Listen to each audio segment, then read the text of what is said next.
Hello guys, வணக்கம் and welcome back to சிறப்பு media 2.0. நான் உங்கள் உதய். நம்ம ஆவலோடு எதிர்பார்த்த பிக் பாஸ் சீசன் 9ஓட ஒரு சிறந்த அப்டேட்டோட தான் இந்த வீடியோக்கு நான் வந்திருக்கேன். அது என்ன அப்படின்னு பார்த்தீங்கன்னா, பிக் பாஸ் சீசன் 9 எப்போ தொடங்க போகிறாங்க, ஆடிஷன் எப்போ வந்து தொடங்க போகுது, விஜய் டிவியில் டெலிகாஸ்ட் பண்ண போகிறாங்களா இல்லை கலர்ஸ் தமிழில் வந்து டெலிகாஸ்ட் பண்ண போகிறாங்களா, அதே போல் விஜய் சேதுபதி ஹோஸ்ட்டாக வராரா இல்லை கமல் சார் ஹோஸ்ட்டாக வர போகிறாரா அப்படிங்கிறத பற்றி இந்த வீடியோவில் முழுசாக வந்து பார்க்க போகிறோம்.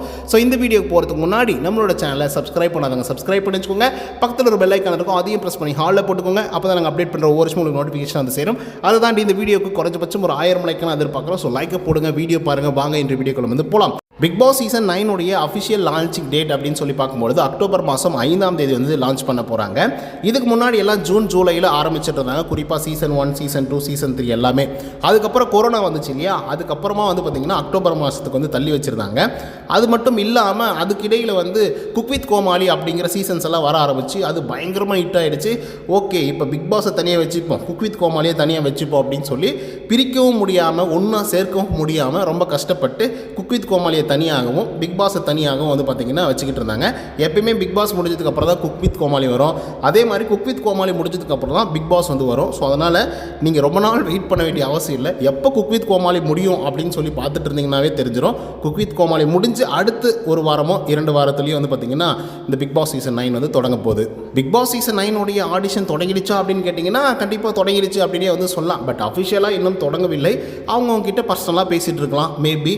அதாவது நீங்கள் வரீங்களா இல்லை வரமாட்டிங்களா, இல்லை வரதுனா சொல்லுங்கள், உங்கள்கிட்ட கால் ஷீட் இருக்கா இல்லையா அப்படிங்கிற மாதிரி பேச்சுவார்த்தைகள் வந்து நடந்துகிட்ருக்கு. அண்ட் ஆடிஷன் அப்படிங்கிறது வந்து அவங்க நிறைய விதிமுறைகளை ஃபாலோ பண்ணி 4 கட்டம் 5 கட்டம் 7 கட்டமாக வந்து பார்த்திங்கன்னா இன்டர்வியூஸ் எல்லாம் வந்து பண்ணி அவங்களுக்கு டாஸ்க்கெல்லாம் கொடுத்து அதுக்கப்புறம் அந்த சைக்காட்ரிஸ்டெல்லாம் இருக்காங்க இல்லையா, அவங்கெல்லாம் வச்சு சில பல விஷயங்கள்லாம் பேச வச்சு அதுக்கப்புறம் தான் ஒரு கண்டஸ்டண்ட்டை உள்ளே கொண்டு வருவாங்க.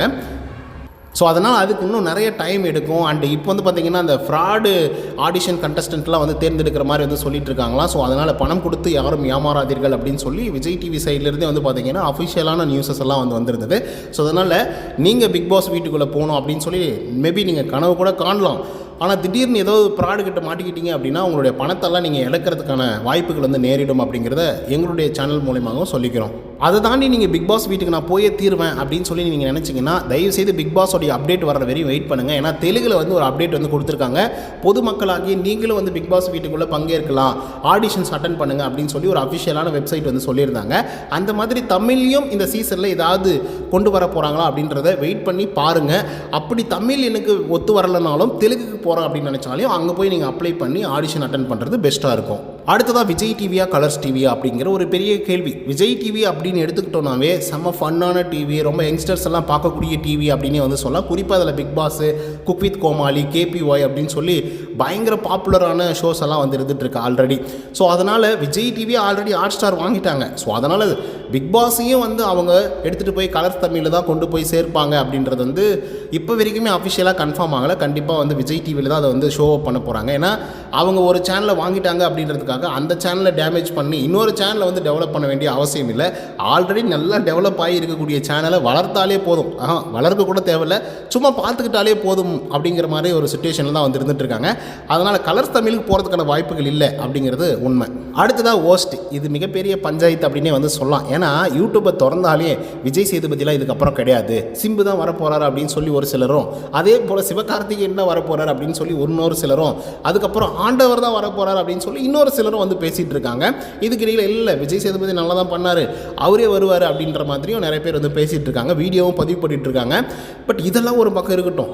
இப்போ வரைக்குமே ஆடிஷன் லிஸ்ட்டே ஒன்றும் வெளியே வரல. ஆனால் கண்டஸ்டன்ட் லிஸ்ட் வந்து பார்த்திங்க அப்படின்னா இவங்க தான் வர போகிறாங்க, அவங்க தான் வர போகிறாங்க, இவங்கெல்லாம் கன்ஃபார்ம் ஆன கண்டஸ்டன்ட் அப்படின்னு சொல்லி அப்படியே விட்டு தீட்டுறாங்க.